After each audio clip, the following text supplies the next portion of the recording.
Culé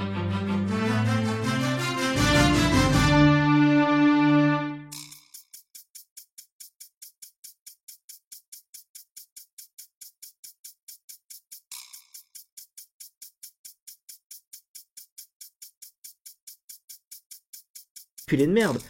C'est revenu? Bonsoir à tous. L'information de ce journal, c'est bien sûr ce terrible attentat à la voiture piégée qui a eu lieu dans le petit village de Rilhac-Xintri, dans le sud de la Corrèze.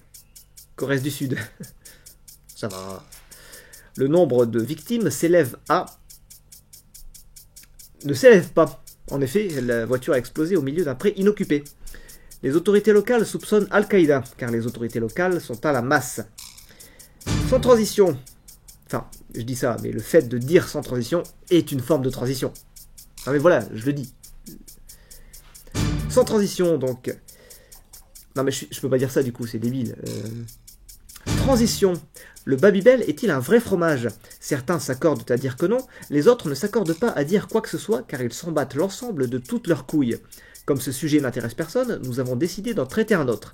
Voici un reportage de Pablo Moltone et Sylvette Salopette. Sylvette Salopette. Il arrive parfois que l'on doive presser des papiers. C'est là qu'intervient le presse-papier. Cet objet, en apparence banal, a un système de production très pointu. Voici Francis Depute, expert en presse-papier. Alors on a d'abord la phase de développement, à partir de laquelle on crée un cahier des charges. De là, on passe au design, puis à plusieurs phases de test avant de lancer la fabrication par des machines-outils spécialisées. Mais ça, par exemple, ça peut servir de presse-papier. Alors non, il y a des critères à respecter, on ne peut pas utiliser n'importe quel objet. Ouais, mais là, si je le pose, le papier est pressé. Donc c'est un presse-papier. Ne faites plus ça, s'il vous plaît.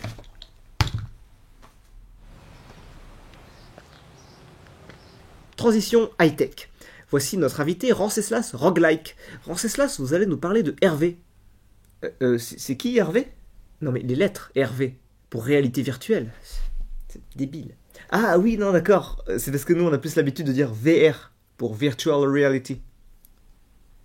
D'accord, on s'en fout, dites-nous votre truc.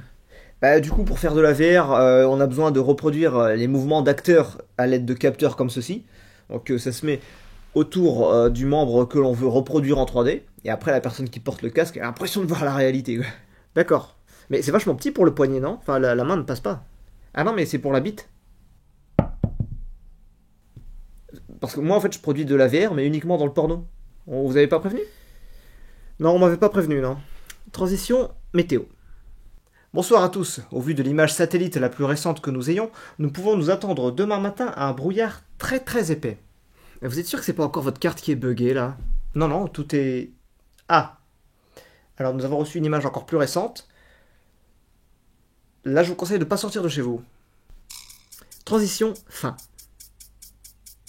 Ouais, non, enfin, attendez, parce que si ce capteur est fait pour la tub, ouais, voilà, il est quand même super large. Ah non, non, c'est la taille standard.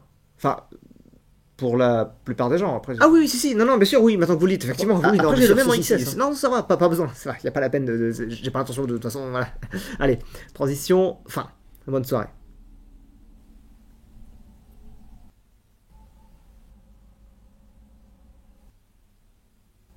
J'en ai d'autres dans ma voiture. Non, ça va, c'est putain.